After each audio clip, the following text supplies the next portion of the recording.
ರಾಜ್ಯದಲ್ಲಿ ನಾಳೆಯಿಂದ ಎಸ್ಐಆರ್ ಆರಂಭವಾಗ್ತಾ ಇದೆ.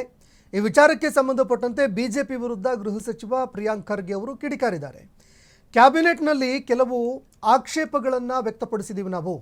ಯಾವ ಆಧಾರದಲ್ಲಿ ಪಟ್ಟಿಯಿಂದ ಹೊರಗಿಡುತ್ತಾರೆ, ಸ್ಪೆಲ್ಲಿಂಗ್ ತಪ್ಪಾಗಿದ್ದರೆ ಅವರ ಹಕ್ಕುಗಳನ್ನು ಕಿತ್ಕೊಳ್ಳುವಂಥದ್ದಲ್ಲ ಅಂತ ಪ್ರಿಯಾಂಕ್ ಖರ್ಗೆ ಅವರು ಕಿಡಿಕಾರಿದ್ದಾರೆ. ಮಾಡಬೇಡಿ ಅಂತ ಹೇಳ್ತಾ ಇಲ್ಲ.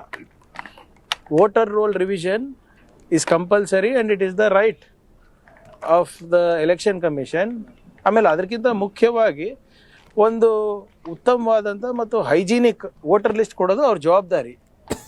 ಆದರೆ ತಮಿಳ್ನಾಡು ಇರ್ಬೋದು, ಕೇರಳ ಇರ್ಬೋದು, ವೆಸ್ಟ್ ಬೆಂಗಾಲಲ್ಲಿ ಇರ್ಬೋದು, ಯಾವ ರೀತಿ SIR ನಡೆದಿದೆ ಅಂದರೆ ಬಡವರಿಗೆ ಅವರ ಹಕ್ಕಿಂದ ವಂಚನೆ ಮಾಡುವಂಥ ರೀತಿಯಲ್ಲಿ ನಡೆದಿದೆ.